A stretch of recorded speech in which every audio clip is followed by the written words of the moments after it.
channel. আজি মই আকৌ এটি নতুন ভিডিঅ'লৈ আপোনালোকৰ ওচৰত আহিছো অৱশ্যে এটো নতুন নহয়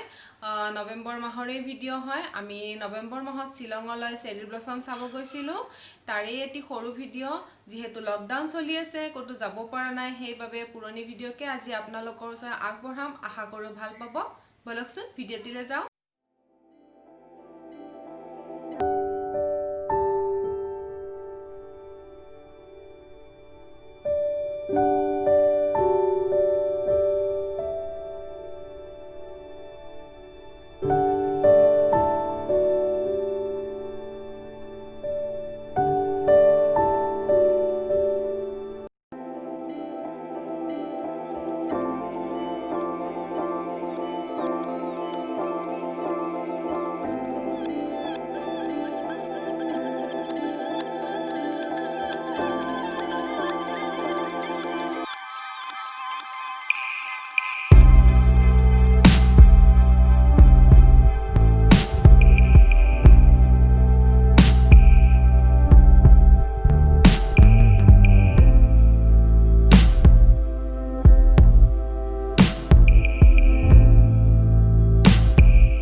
মোৰে ভিডিঅ'টি চাই কেনে পালে কমেন্ট কৰি নিশ্চয় জনাব আৰু যদি ভাল পালে তেনেহলে লাইক কৰিব শেয়াৰ কৰিব আৰু সাবস্ক্ৰাইব কৰি মোৰ এই চেনেলটো আগবঢ়াই নিয়াত সহযোগিতা কৰিব বাই বাই